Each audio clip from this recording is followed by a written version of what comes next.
stop. Before you invest another moment of your precious time, energy, or heart into a relationship, there are 5 psychological manipulation tactics you need to recognize right now. These aren't just red flags. These are calculated strategies that certain men use specifically on mature women, and they're devastatingly effective because they exploit the very qualities that make you remarkable: your wisdom, your compassion, your desire for authentic connection, and your hard-earned emotional intelligence. Here's what nobody tells you: the same life experience that makes you discerning and cautious also makes you vulnerable in ways you never expected. The confidence you've built over decades, the emotional depth you've cultivated through life's challenges, the capacity for love you've preserved despite past hurts.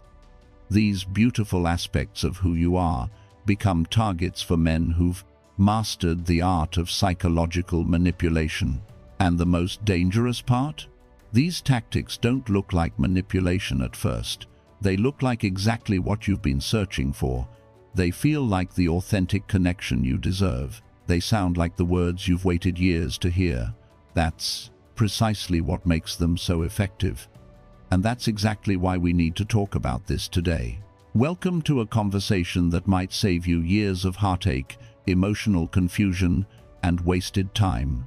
What you're about to discover isn't just another list of relationship red flags or generic dating advice. This is an in-depth exploration of 5 sophisticated psychological tactics that manipulative men specifically use on mature, accomplished women, and why these tactics work so effectively despite all your wisdom and life experience.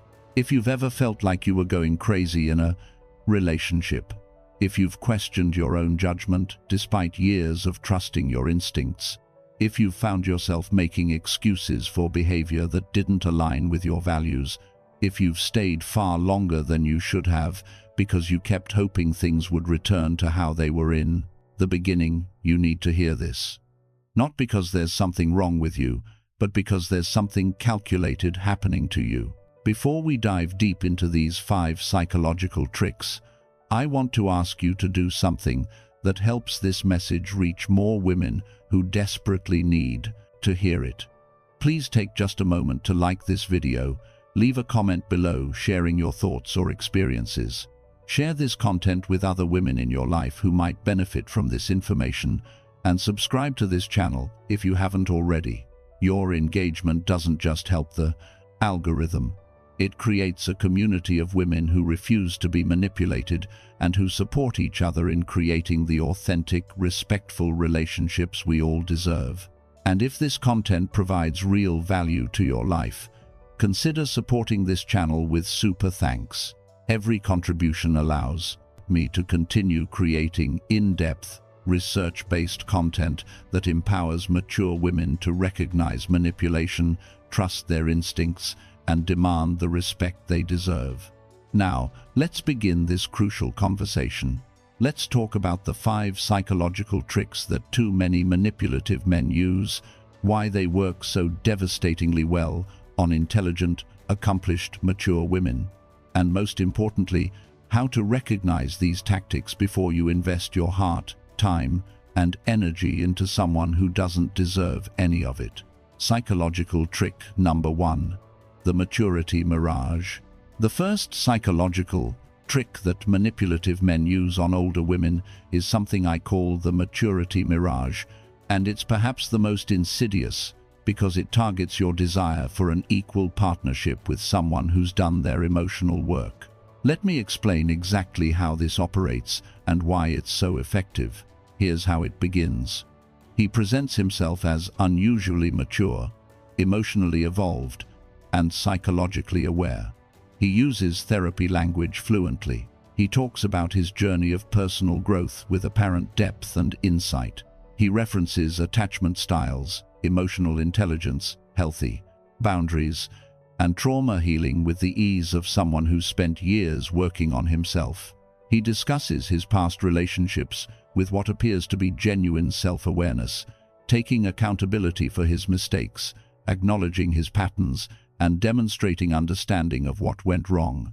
This is catnip for mature women who've spent years navigating relationships with emotionally unavailable men, who've grown tired of partners who refuse to do their inner work, who've longed for someone capable of genuine vulnerability and emotional depth.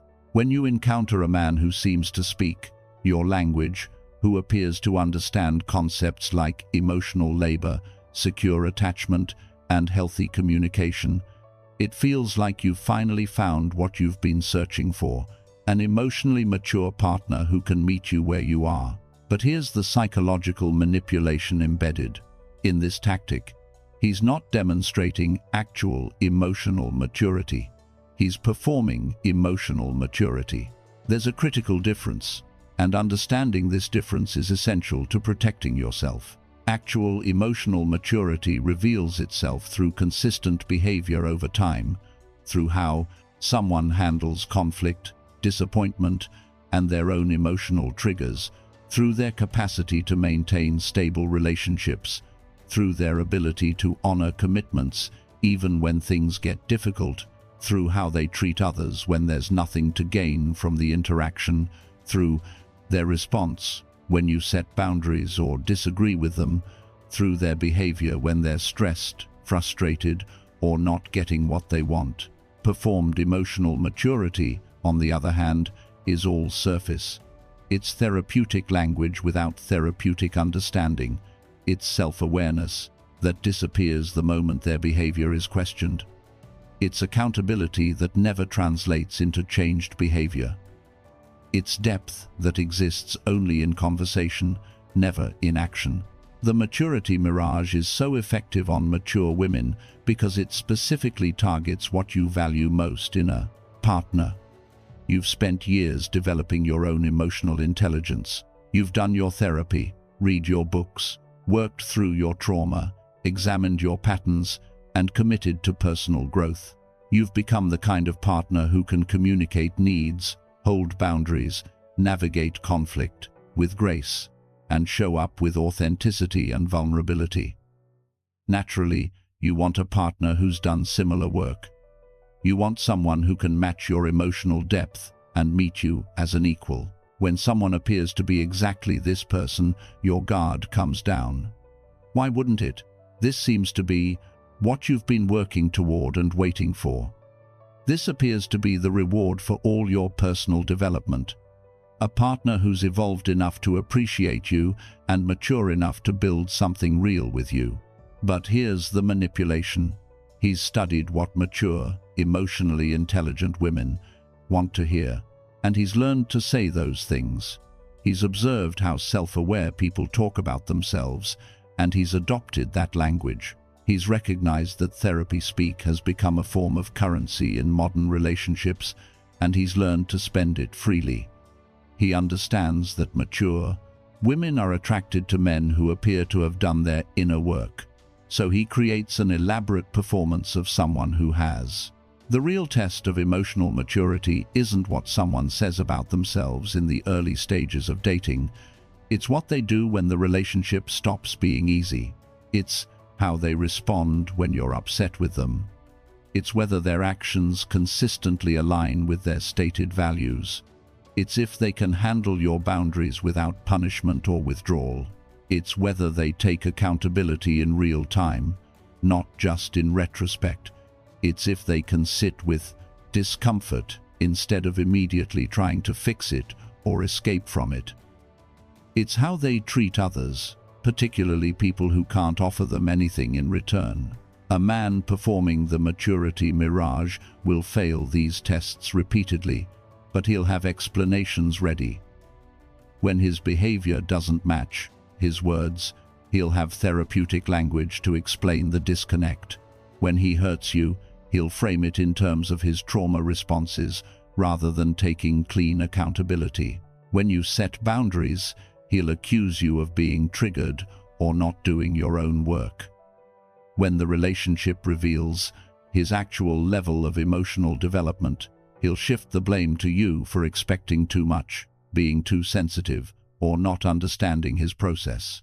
The Maturity Mirage is particularly effective on older women who've been in relationships with emotionally immature men before. You're so relieved to find someone who seems different, who appears to speak your language, who claims to value what you value, that you override your instincts when his behavior starts showing cracks. You give him the benefit of the doubt because he uses all the right words. You make excuses because he demonstrates awareness, even if he doesn't demonstrate change. You stay because you believe his apparent insight means he'll eventually do better. Here's the truth you need to hear. Emotional maturity isn't a vocabulary. It's not being able to name your attachment style or discuss your inner child or reference your trauma responses. These can be part of emotional growth, but they're not the thing itself. The thing itself is consistent, integrated behavior that aligns with stated values. It's follow-through. It's reliability. It's the ability to repair after conflict. It's treating you well even when you're not giving them what they want. It's respecting your boundaries without resentment. It's growing from mistakes instead of just intellectualizing them. A truly mature man doesn't need to constantly tell you how much work he's done on himself. His behavior demonstrates it. He doesn't weaponize therapy language against you when you're hurt. He takes accountability cleanly. He doesn't perform vulnerability strategically. He's actually vulnerable in ways that might not always serve him. He doesn't use his awareness of his patterns as an excuse for continuing those patterns. He actively works to change behavior, not just to understand it. So how do you protect yourself from the maturity mirage? You watch behavior over time. You notice if actions align with words. You pay attention to how he handles conflict, disappointment, and your boundaries. You observe how he treats others, particularly people who can't do anything for him. You notice if his self-awareness leads to actual behavioral change or if it's just a sophisticated form of excuse-making. You trust your gut when something feels off, even if he can articulate why it shouldn't feel off. You remember that real, emotional maturity is quiet, consistent, and demonstrated through action, not performed through language. And, most importantly, you understand that your desire for an emotionally mature partner doesn't obligate you to accept someone's performance of emotional maturity. You deserve the real thing. You deserve someone whose inside matches their outside, whose behavior aligns with their words, whose emotional development is demonstrated through how they treat you, not just how they talk about themselves. The Maturity Mirage works because it offers you what you genuinely want and deserve: a partner who's done their work and can meet you as an equal. The manipulation is that it's a carefully constructed illusion designed to get you emotionally invested before revealing the reality beneath the performance. And by the time you realize what's happening, you're already attached, already making excuses, already hoping that the person he presented himself to be will somehow re-emerge if you're just patient enough, or understanding enough, or supportive enough. But that person was never real. The Maturity Mirage was always just that, a mirage. And no amount of hoping, waiting, or supporting will transform an illusion into reality.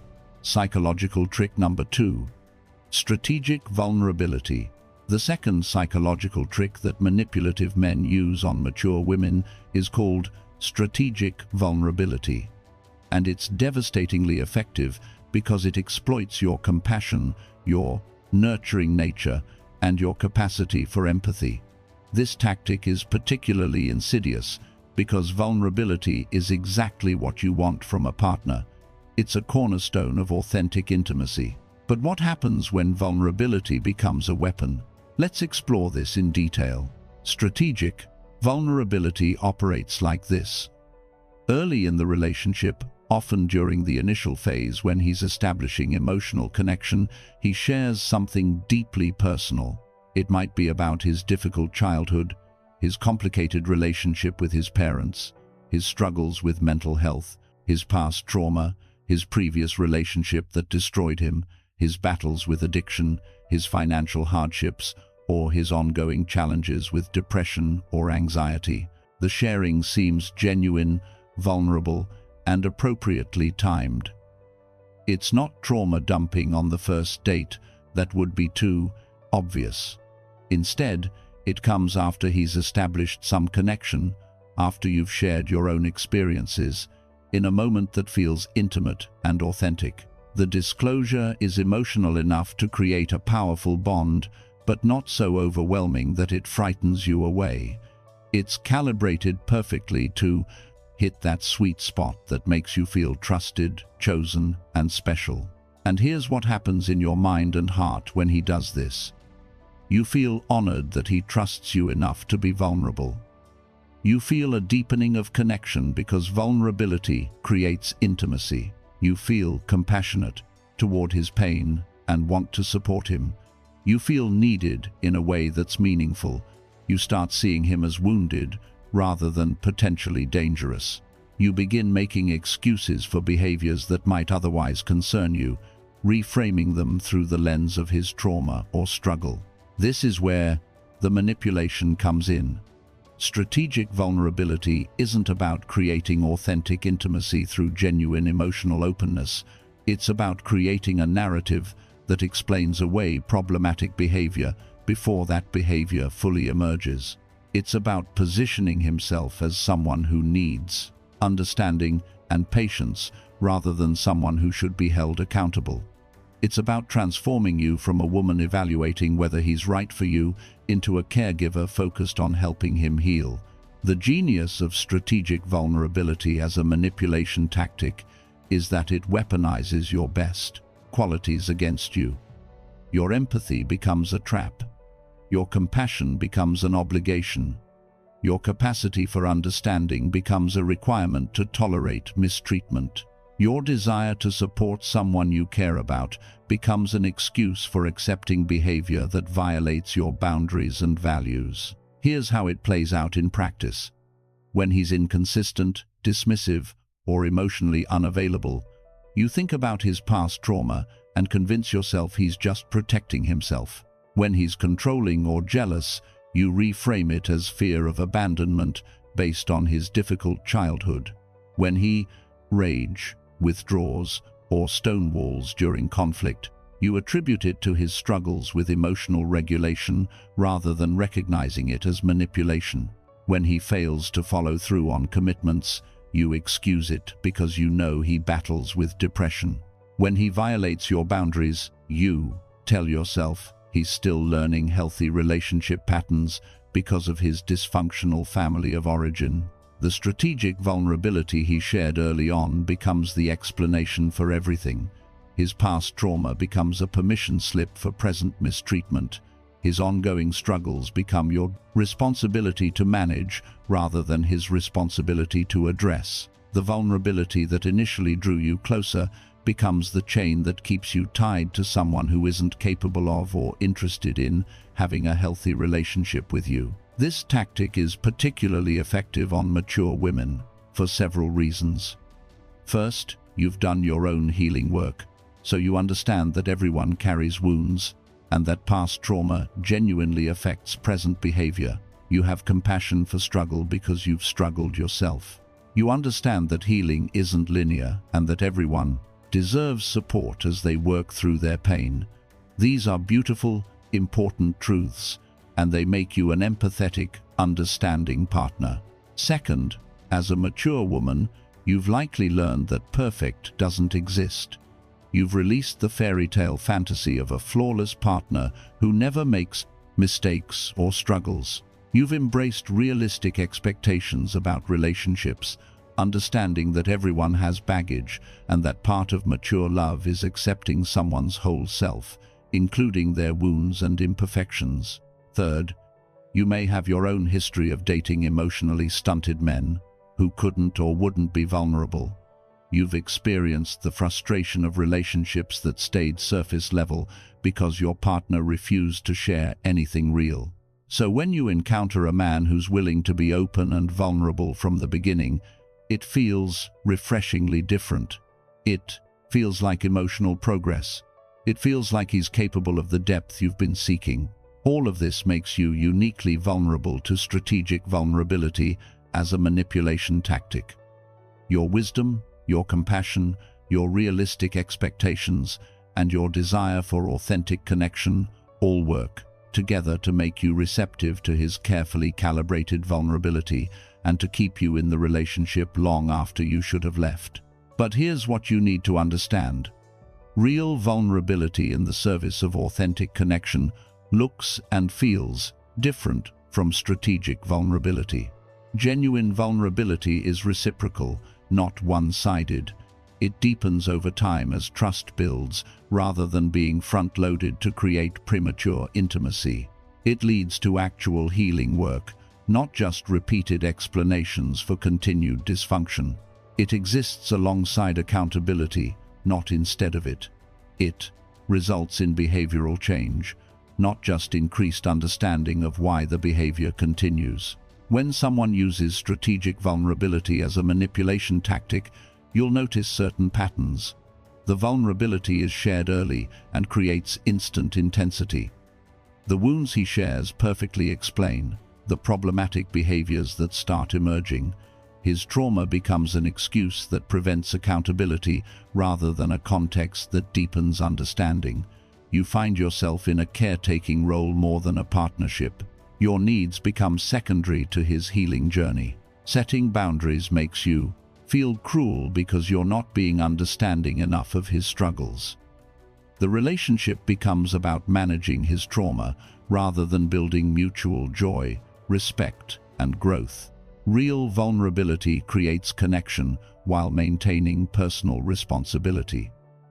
Strategic vulnerability creates connection while transferring responsibility from him to you. In a healthy dynamic, someone might share their struggles and also take ownership of how those struggles affect their behavior. Commit to doing the work to heal. Respect your boundaries even when it's hard. Understand that their trauma doesn't obligate you to accept mistreatment. Appreciate your support while also taking responsibility for their own healing. In strategic vulnerability as manipulation, he shares his struggles, and then those struggles become the reason you should tolerate his behavior. His healing becomes your project. Your boundaries become insensitive to his pain. His trauma becomes an excuse rather than an explanation. Your role shifts from equal partner to emotional support system. Here's a critical truth. Someone's past pain doesn't give them permission to cause you present pain. Someone's trauma doesn't obligate you to accept their poor treatment. Someone's struggles don't make your needs and boundaries less important. Having compassion for someone's journey doesn't mean sacrificing your well-being to accommodate their dysfunction. You can understand why someone behaves the way they do and still decide that the relationship doesn't work for you. You can have empathy for someone's pain and still hold them accountable for their behavior. You can wish them well in their healing journey while recognizing that you can't be part of that journey without damaging yourself. These positions aren't contradictory. They're the hallmark of mature compassion that includes yourself in the circle of care. So how do you protect yourself from strategic vulnerability as a manipulation tactic? You notice the timing and function of vulnerability. If it's shared very early to create premature intimacy, or if it consistently serves as an explanation for poor behavior, be cautious.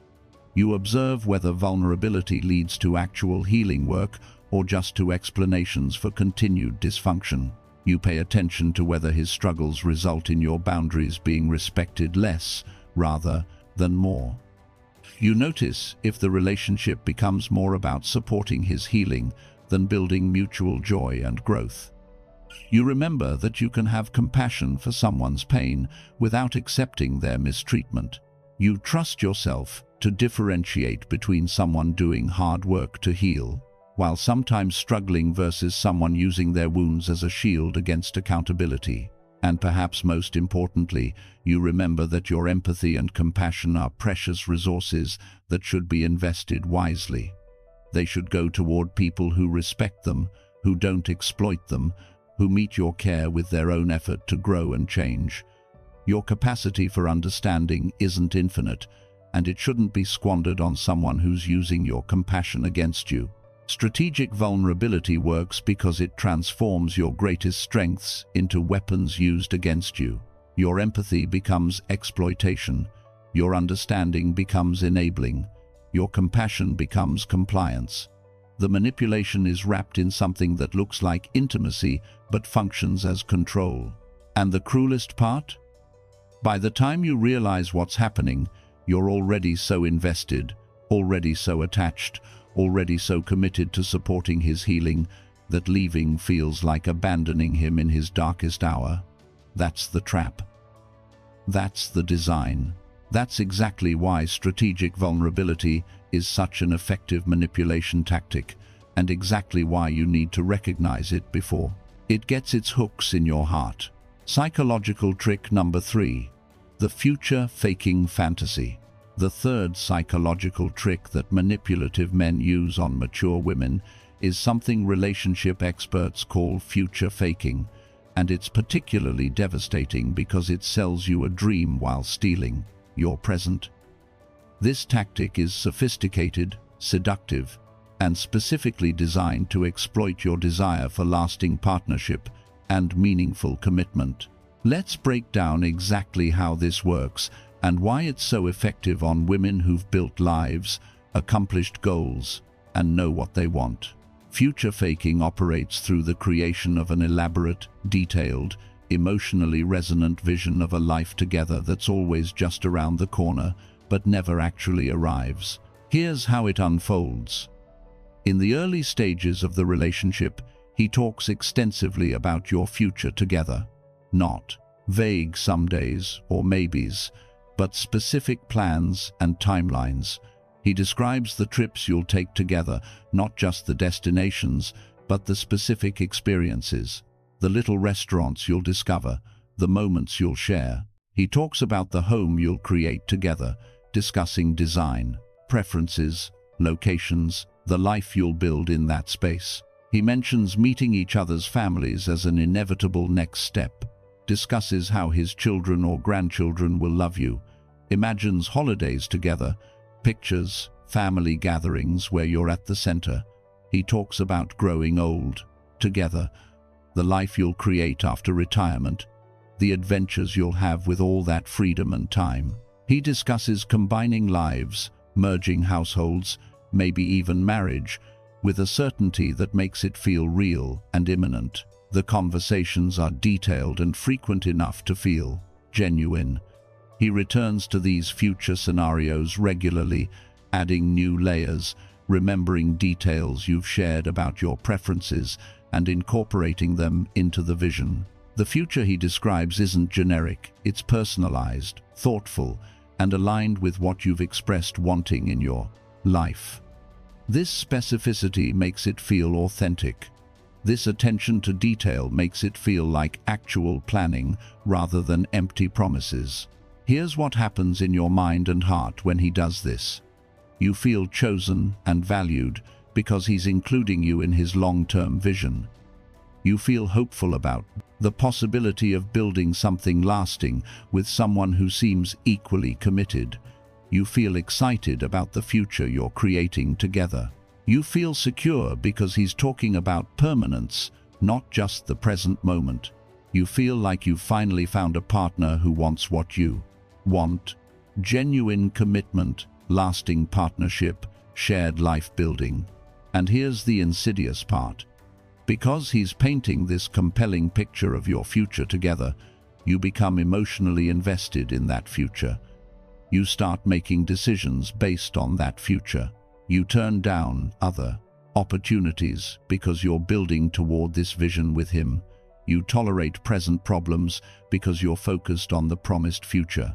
You excuse current behavior that doesn't align with your values because you believe it's temporary, that things will be different once you reach the future. He's describing, this is where the manipulation reveals itself. Future faking isn't about creating a shared vision that you're both actively working toward. It's about using the promise of that future to control your present. It's about keeping you invested in a relationship that isn't actually progressing. It's about distracting you from the reality of who he is and how he's treating you right now, by keeping your focus on who he promises to become and what he promises to create with you. The key characteristic of future faking is that the future never arrives. There's always a reason why now isn't the right time. There's always one more thing that needs to happen first. There's always an explanation for why the concrete steps toward that future keep getting delayed. But the talking about the future never stops. In fact, it may intensify precisely when you start questioning why nothing is actually progressing. Here's how this plays out in practice. He talks extensively about the trip you'll take together, but when you try to actually book it, he has reasons why the timing isn't right. He discusses moving in together or getting married, but when you bring up concrete timelines, he becomes vague or suggests you're pushing too hard. He describes introducing you to his family, but months or years pass without it happening, always with reasonable-sounding explanations. He talks about combining your lives, but he maintains complete separation in practice, never taking actual steps toward integration. The promises are constant, but the follow-through is non-existent. The vision is elaborate, but the action is absent. The future is discussed endlessly, but the present never changes to reflect movement toward that future. And every time you notice this discrepancy, every time you point out that talk isn't matching action, he responds in ways that make you feel like you're the problem. Maybe he suggests you're being impatient, not understanding that good things take time. Maybe he questions why you don't trust him, pointing to all the times he's in testion, told you how committed he is. Maybe he accuses you of being focused on external markers instead of appreciating the connection you have right now. Maybe he suggests you're being demanding or pressuring him, which makes him pull back from commitment rather than move toward it. Maybe he gets angry that you're not satisfied with what he's offering, that his words aren't enough for you. This pattern is particularly effective as a manipulation tactic because it keeps you perpetually hoping, perpetually waiting, perpetually invested in a future that will never materialize. You stay because leaving would mean abandoning the life you've been promised. You stay because you've already invested so much time, emotion, and energy into building toward this future. You stay because he keeps talking about it so convincingly that you believe it's just around the corner, that if you're patient just a little longer, everything he's promised will finally become real. Future faking is devastatingly effective on mature women for several specific reasons. First, at this stage of life, you know what you want.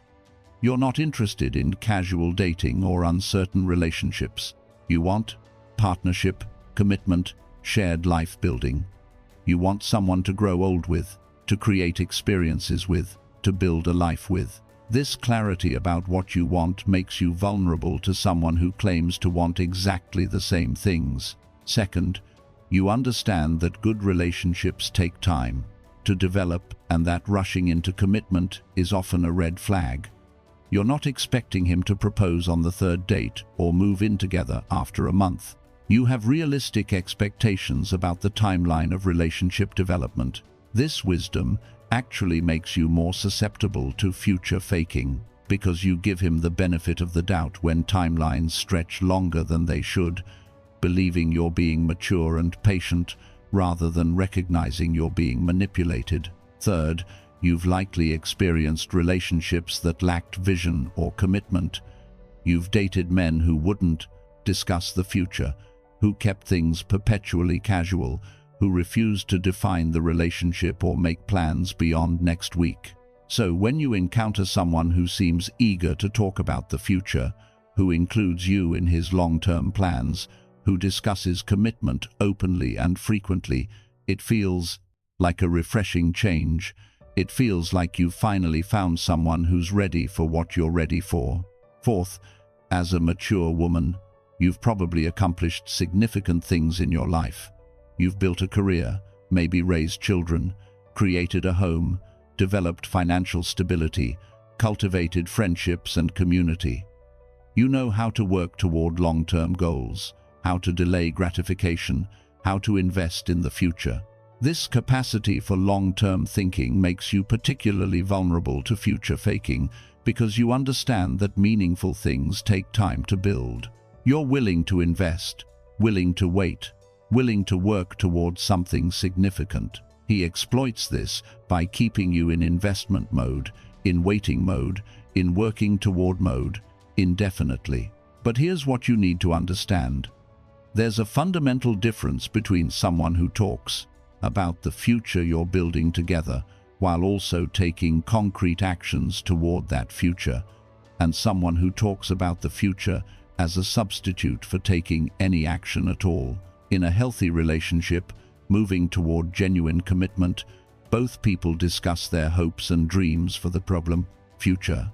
But those discussions are accompanied by concrete steps that demonstrate movement toward that future. You talk about traveling together, and you actually book trips. You discuss meeting families, and those introductions happen. You talk about moving in together, and you have real conversations about timelines, logistics, and what that would look like. You discuss marriage, and while it might not happen immediately, there are genuine steps toward that commitment. The future you're discussing isn't a fantasy designed to keep you hoping, it's a plan you're actively working toward together. When obstacles arise that delay the timeline, they're real obstacles that are being actively addressed, not convenient excuses that conveniently arise every time actual progress should happen. The person you're with demonstrates through behavior, not just words, that they're committed to creating that future with you. In future faking, the future exists only in conversation. It's vivid, detailed, and compelling, but it's entirely disconnected from present reality. He talks endlessly about commitment while his behavior demonstrates no genuine commitment. He describes your life together while keeping your lives almost completely separate. He promises permanence while his actions suggest complete impermanence. The future is always just far enough away that you can't quite reach it, but close enough that you keep trying. And here's the cruelest part. The more you point out that actions aren't matching words, the more he talks about the future. The more you express frustration that nothing is actually progressing, the more elaborate and detailed his future visions become. He uses increased future faking to address your legitimate concerns about his lack of follow-through. He thinks if he just describes the future more compellingly, more specifically, more emotionally, you'll stop noticing that he's doing nothing to create that future. The manipulation works because it keeps you focused on tomorrow instead of today. It keeps you invested in potential instead of demanding reality. It keeps you hoping instead of evaluating. It keeps you waiting instead of living. It traps you in a relationship that's stuck in time, going nowhere, offering nothing concrete, but promising everything eventually. So how do you protect yourself from future faking? You watch for alignment between words and actions. Someone genuinely committed to building a future with you will demonstrate that commitment through behavior, not just conversation. You notice if all the relationship development happens in discussion rather than in reality. You pay attention to whether the timeline for various commitments keeps shifting for convenient reasons. You observe whether he gets defensive or accusatory when you ask for movement from talk to action. You trust yourself to recognize when you're being sold a dream instead of building a reality. You remember that words are easy and actions are what matter. Most importantly, you understand that you deserve more than promises. You deserve a partner who backs up vision with action, who creates the future instead of just describing it, who demonstrates commitment through behavior rather than just declaring it through words. You deserve someone who wants to build a life with you so much that they actually take steps to build it, not someone who finds the idea of building a life with you useful for keeping you invested while doing absolutely nothing to make it real. Future faking works because it sells. you the one thing you genuinely want: a committed, lasting partnership with shared goals and mutual vision. The manipulation is that the partnership exists only in his words, never in his actions. The shared goals are discussed but never pursued. The mutual vision is painted but never created. And by the time you fully realize that you've invested years into a future that was never going to materialize, he's already moved on to the next woman, painting her the same compelling picture, making her the same empty promises, creating the same beautiful illusion that will lead to the same devastating nowhere. Psychological trick number 4, the confidence contradiction. The fourth psychological trick that manipulative men employ against mature women is what I call the confidence contradiction, and it's one of the most psychologically damaging tactics because it systematically undermines your trust in yourself while making you increasingly dependent on his validation and perspective. This manipulation is particularly insidious because it attacks the foundation of your selfhood, your confidence, your judgment, your perception of reality, and your trust in your own mind. Let's examine how this operates and why it's so devastatingly effective. The confidence contradiction works through a specific pattern of interaction that creates cognitive dissonance, self-doubt, and ultimately, psychological dependence. Here's how it unfolds. Initially, he's attracted to and celebrates your confidence, your competence, your strength, your independence, your accomplishments, your decisiveness, and your self-assurance. He tells you that these qualities are what drew him to you. He expresses admiration for your success, your capability, your wisdom, your life experience. He seems to genuinely appreciate that you're not a woman who needs him to complete her, but rather a woman who's choosing to share a complete life with him. This initial celebration of your strengths feels validating and refreshing. It feels like he's truly seeing and appreciating who you are. It feels like you've finally found a man who isn't threatened by your competence, who doesn't need you to diminish yourself to make him feel bigger, who actively values the qualities that make you strong and capable. But then, subtly and gradually, something shifts. The same confidence he initially praised starts getting reframed as a problem. Your self-assurance becomes stubbornness. Your strong opinions become inflexibility. Your decisiveness becomes controlling behavior. Your independence becomes inability to be vulnerable or accept help. Your competence becomes perfectionism that makes you difficult to please. Your life experience becomes cynicism or baggage that prevents you from fully trusting him. This reframing happens slowly enough that you don't notice it at first. It's embedded in comments that sound like concern or helpful feedback rather than criticism. It comes wrapped in observations about how your past might be affecting your present. It's delivered as insight into patterns you might not see in yourself. It appears as if he's trying to help you become your best self, not systematically dismantling your confidence in who you already are. Here's where the manipulation becomes truly damaging. Once he's established that your confidence might actually be a defense mechanism or a problem, he positions himself as the person who can help you overcome it. He suggests that real intimacy requires you to let your guard down. He implies that your independence is actually fear of connection. He indicates that your strength might be preventing you from receiving love. He proposes that your confidence is a wall that keeps him at a distance. The message becomes, the very qualities that make you who you are, the strengths you've cultivated over decades of life experience, the confidence you've earned through challenges overcome and growth achieved, these are actually obstacles to the relationship.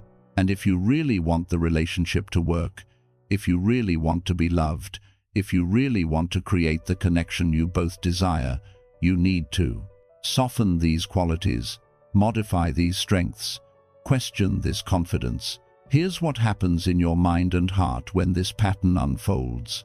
You start doubting yourself. The confidence you once felt naturally begins to feel like it might be overcompensation for insecurity. The strength you've always relied on starts seeming like it might be a barrier to intimacy. The independence you valued begins looking like it might be fear of vulnerability. The decisiveness that served you well starts appearing as if it might be controlling others. You find yourself second-guessing decisions you would have made instantly before. You consult him on matters you previously handled independently. You defer to his judgment in situations where you once trusted your own. You apologize for behaviors that don't warrant apology. You modify your natural responses to avoid seeming too strong, too confident, too sure of yourself. You become smaller, quieter, less certain, not because you've genuinely changed or grown, but because you're trying to be lovable according to the new definition he's established. This is the confidence contradiction in full effect. He was attracted to your confidence, celebrates it initially, then systematically dismantles it, while framing the dismantling as helping you become more authentic, vulnerable, and capable of genuine connection. The qualities that drew him to you become the very qualities he suggests you need to change to maintain that relationship. The manipulation is particularly effective on mature women for several important reasons. First, you've spent years building confidence.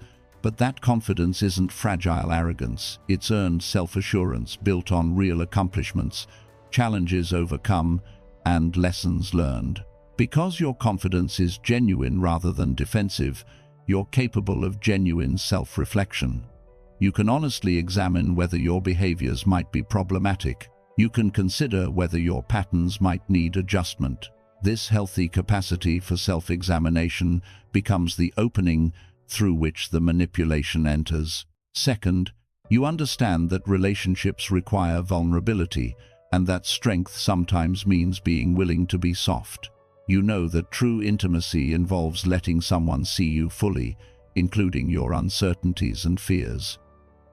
You've learned that independence doesn't mean refusing all help, and that confidence doesn't mean never questioning yourself. These mature insights about relationships make you receptive to the suggestion that maybe your confidence is sometimes a barrier to connection. Third, you may carry some insecurity about whether your strength makes you less desirable, less feminine, less lovable. Society sends women confusing messages about being competent but not too competent, confident but not too confident, strong but not threatening.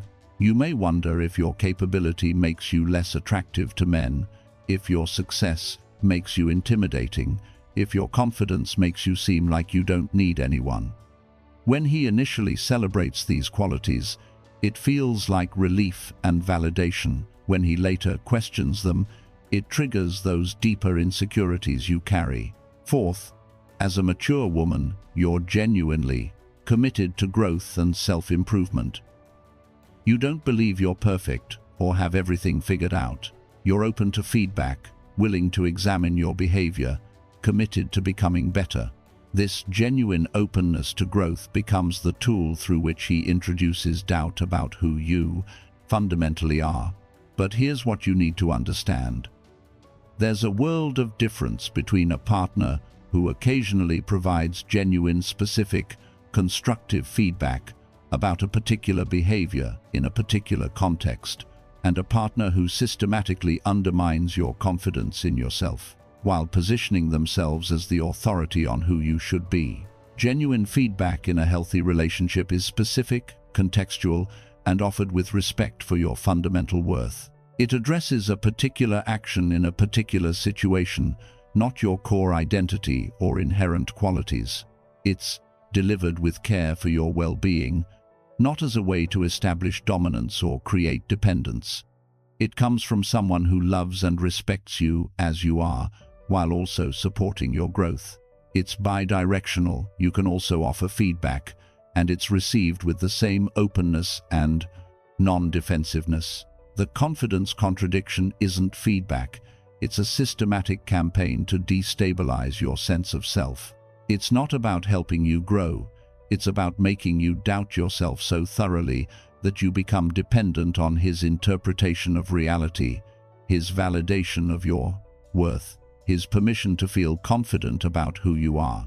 Here's how you can recognize this manipulation in action. Your confidence gets reframed as a character flaw. The same qualities he initially praised become problems once the relationship is established. His feedback isn't specific to situations, but rather attacks your fundamental nature. You find yourself constantly doubting decisions you would have made confidently before. You're second-guessing your perception of reality, wondering if you're remembering things correctly, questioning whether your responses are reasonable. You feel like you're walking on eggshells, never sure if you're being too much or not enough. You've become focused on managing his perception of you rather than being yourself. You notice that when you try to discuss these dynamics, he turns it around to be about your defensiveness, your inability to receive feedback, your lack of self-awareness. You start apologizing constantly for things that don't warrant apology. You modify your natural behavior in his presence in ways that feel uncomfortable but necessary. You've begun to believe that the relationship's problems stem from your flaws rather than his manipulation. You feel crazy for feeling uncomfortable because his criticisms sound reasonable or are delivered as concern for your well-being. The cruelest aspect of the confidence contradiction is how it makes you complicit in your own diminishment. Because he frames the dismantling of your confidence as personal growth work, as becoming more authentic, as learning to be vulnerable, you participate in undermining yourself. You believe you're evolving when you're actually shrinking. You think you're becoming more open when you're actually becoming more dependent. You imagine you're growing when you're actually being deliberately kept small. This manipulation doesn't just affect your relationship with him, it affects your relationship with yourself. You stop trusting your judgment, you question your competence, you doubt your perception, you second-guess your responses. You lose touch with the confidence that once guided you reliably through life. And because you've been convinced that this loss of self-trust is actually growth, you don't recognize it as the psychological damage it is. So, how do you protect yourself from the confidence contradiction? You notice if the qualities he initially praised start getting reframed as problems. You pay attention to whether his feedback helps you become more fully yourself or makes you doubt who you fundamentally are. You observe if you're constantly second-guessing yourself in ways you never did before. This relationship. You trust yourself to recognize the difference between genuine growth feedback and systematic confidence undermining. You remember that real partners support your confidence, not systematically dismantle it. You understand that vulnerability doesn't require losing trust in yourself, and intimacy doesn't require doubting your own mind. Most importantly, you remember this foundational truth. Your confidence isn't a barrier to love. Your strength isn't an obstacle to intimacy. Your competence isn't a problem to solve.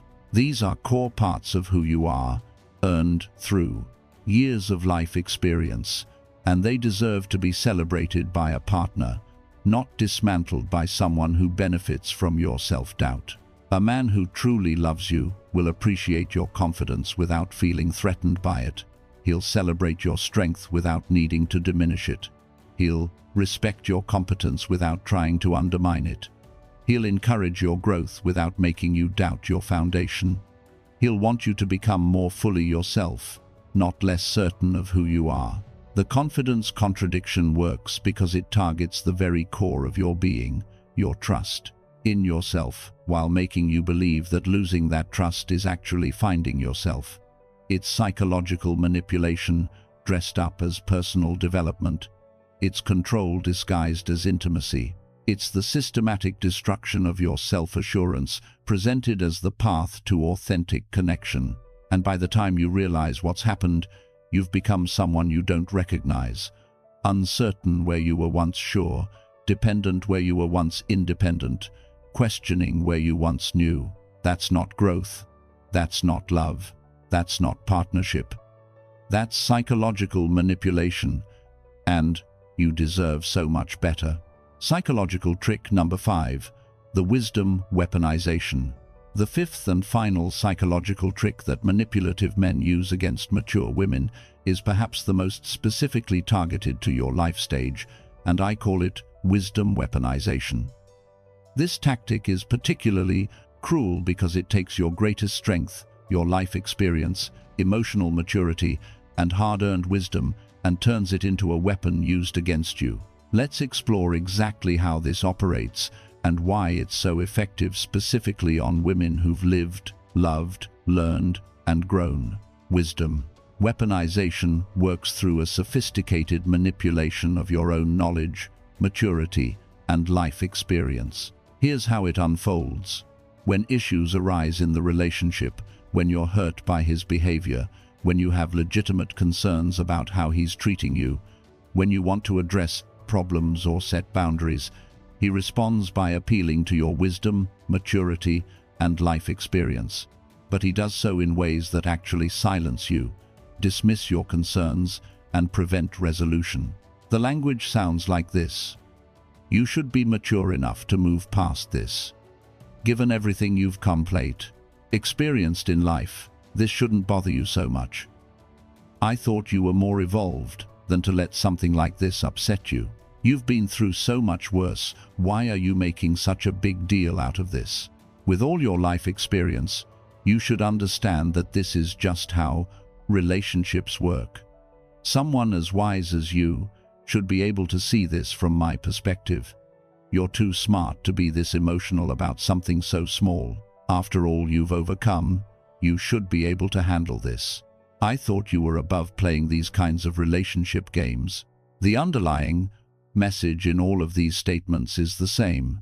Your maturity, wisdom, and life experience should make you more tolerant of his poor behavior, more understanding of his mistreatment, more willing to overlook problems, more capable of moving past hurt without repair, more able to sacrifice your needs without resentment.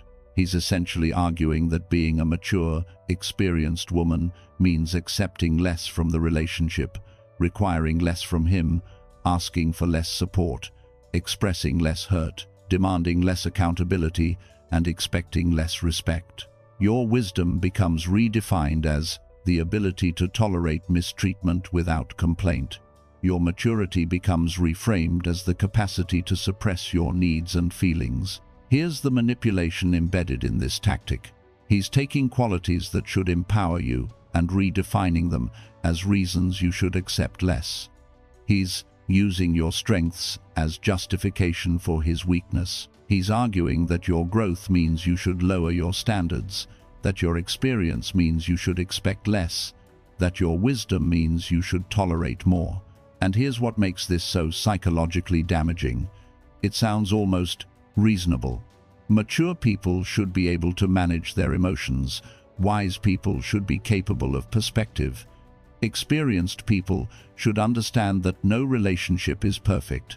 So when he frames his poor treatment as something you should be mature enough to handle, wise enough to move past, experienced enough to understand, part of you wonders if he's right.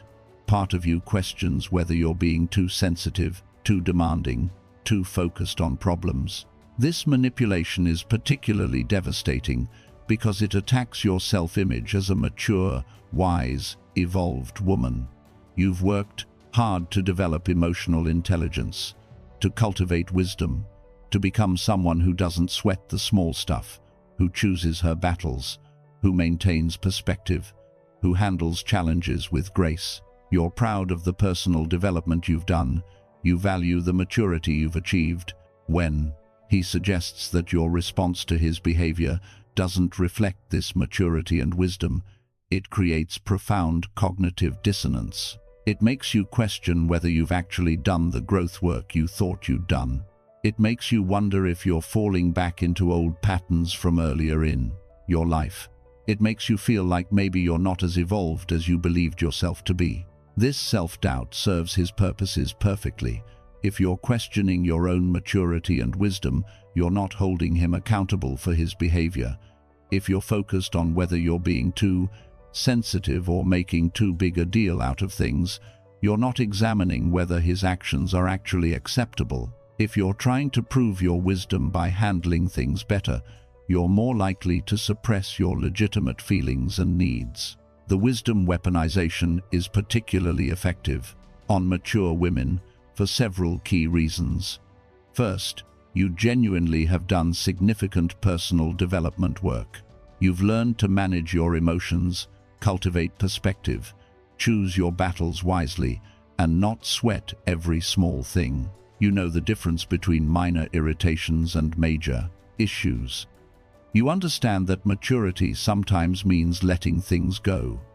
This genuine emotional development becomes the opening through which the manipulation enters. Second, you may carry some insecurity about being perceived as too demanding, too difficult, too much. Society often sends women messages that having needs makes them needy, that expressing hurt makes them overly sensitive, that wanting more makes them ungrateful. As a mature woman, you may have worked hard to not be the stereotypical difficult or dramatic woman. When he suggests that your response to his poor treatment reflects these negative qualities, it triggers deep fears about being unlikable, unlovable, or too much. Third, you understand that relationships require compromise and that no partner is perfect. You've released the fantasy of someone who never makes mistakes or never hurts you. You've embraced realistic expectations about human imperfection. This mature understanding makes you genuinely willing to overlook minor issues, extend grace for mistakes, and focus on the bigger picture rather than every small misstep. He exploits this healthy relationship perspective by reframing significant problems as minor issues you should overlook, real mistreatment as mistakes you should forgive, and patterns of disrespect as imperfections you should accept. Fourth, as a mature woman, you may have less patience for drama and conflict than you had when you were younger. You want peace in your life.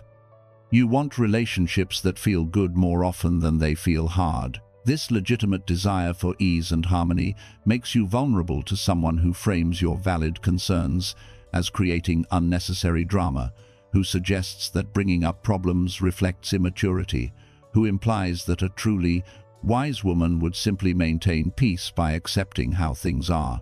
But here's the truth you need to hear. Real wisdom doesn't mean tolerating mistreatment. Genuine maturity doesn't require suppressing legitimate needs and feelings. True emotional development doesn't translate into accepting less from relationships. Actually, the opposite is true. Real wisdom means recognizing when you're being manipulated and refusing to accept it. Genuine maturity means clearly communicating your needs and enforcing boundaries when they're violated. True emotional development means understanding your worth enough to require treatment that reflects it. The most evolved thing you can do is refuse to stay in a relationship where your concerns are dismissed, your feelings are minimized, and your standards are framed as unreasonable. Here's what actual maturity looks like in relationships. It means communicating concerns directly instead of letting resentment build. It means setting clear boundaries and maintaining them consistently. It means requiring accountability when you're hurt, rather than suppressing the hurt to keep the peace. It means recognizing patterns instead of treating each incident in isolation. It means trusting your feelings as valid information instead of dismissing them as overreactions. It means understanding that healthy relationships should add to your life, not require you to constantly diminish yourself. When someone weaponizes your wisdom against you, they're revealing that they don't actually respect your wisdom at all. Someone who genuinely values your maturity and life experience would respond to your concerns with attention and care, not dismissal.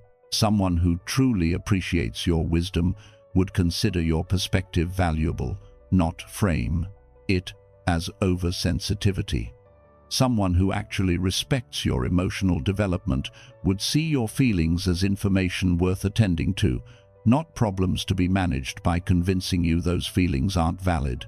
The wisdom weaponization reveals itself through specific patterns. When you express hurt or concern, The conversation becomes about your reaction rather than his action. Your maturity and wisdom get invoked specifically to dismiss your feelings rather than to honor them. You find yourself constantly evaluating whether you're being reasonable instead of evaluating whether his behavior is acceptable. You're focused on proving you're not too sensitive instead of requiring sensitivity from him. You feel pressure to demonstrate your emotional evolution by tolerating his poor treatment. You're working hard to be understanding instead of requiring to be understood.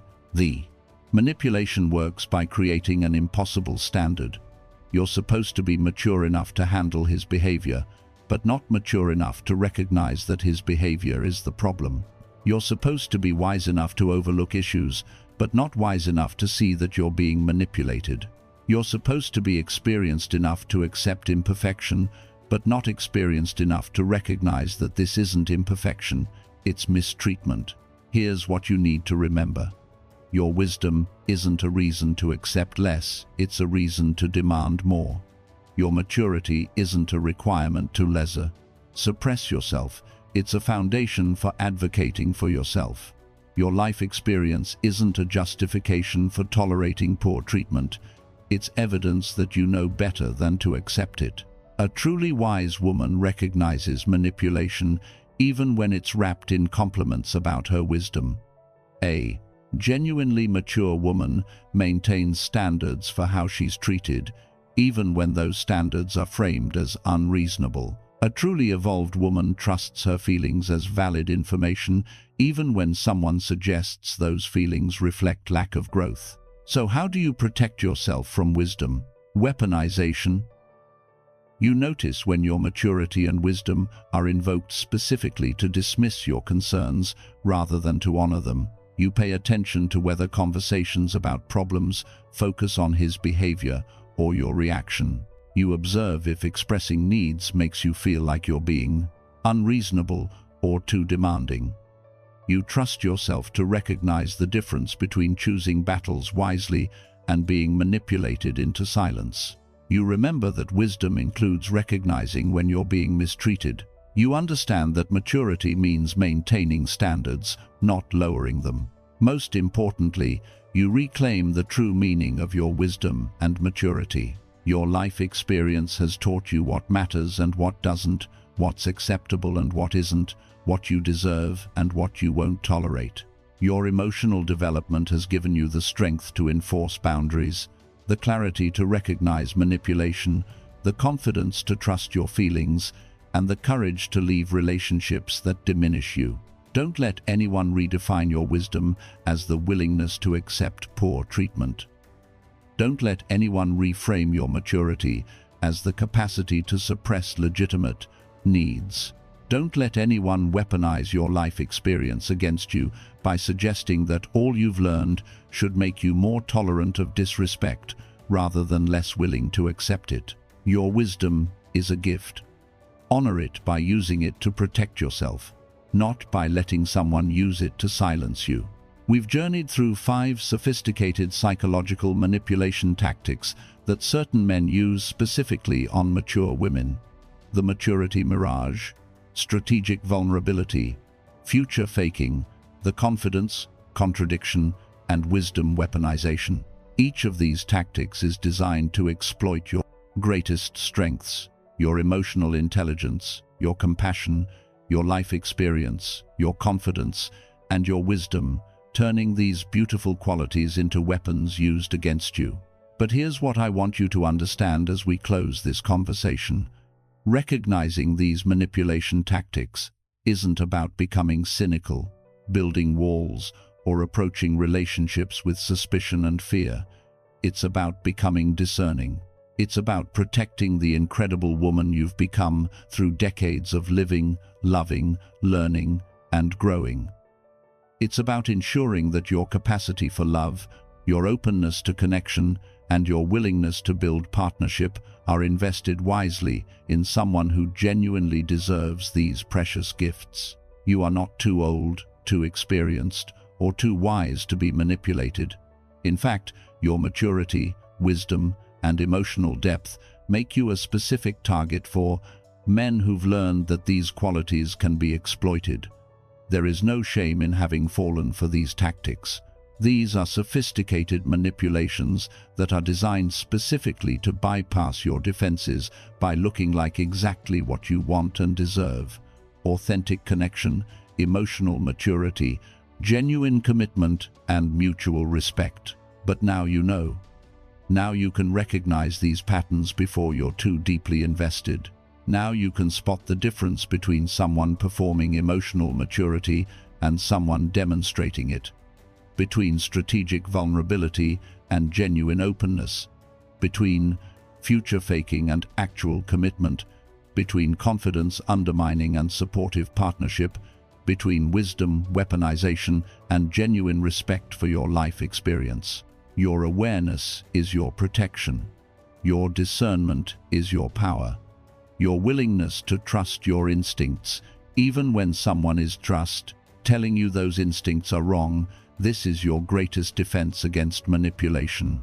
Remember, you deserve a partner who celebrates your emotional intelligence without exploiting it, who values your compassion without weaponizing it, who appreciates your life experience without using it against you, who respects your confidence without trying to undermine it, and who honors your wisdom without manipulating you into accepting less than you deserve.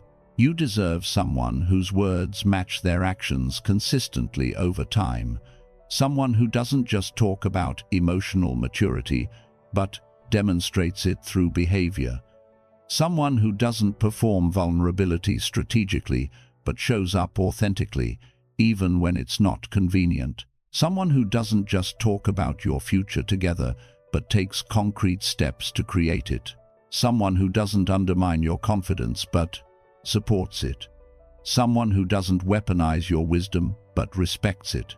You deserve real love, authentic connection, genuine partnership, and mutual respect. Don't settle for sophisticated imitations of these things just because the imitation is wrapped in therapeutic language, compelling promises, or appeals to your best qualities. Trust yourself. You know more than you think you know. You see more than you're allowing yourself to see. That voice inside you that's been whispering that something isn't right, listen to it. That feeling that keeps arising despite all his explanations, honor. That instinct that's telling you this isn't what you signed up for, trust it. Your intuition has been refined by decades of experience.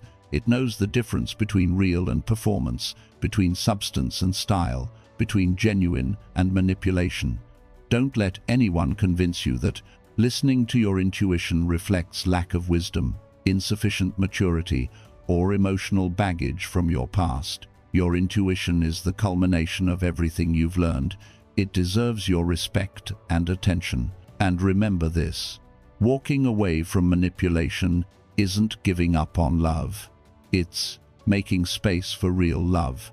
Leaving someone who manipulates you isn't a failure, it's a success in honoring yourself. Refusing to accept sophisticated imitations of partnership isn't being too demanding, it's having appropriate standards.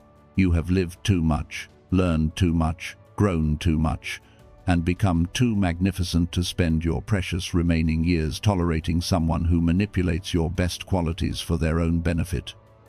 Your life is valuable, your time is finite, your energy is precious, your heart deserves protection, your wisdom deserves respect. Choose wisely.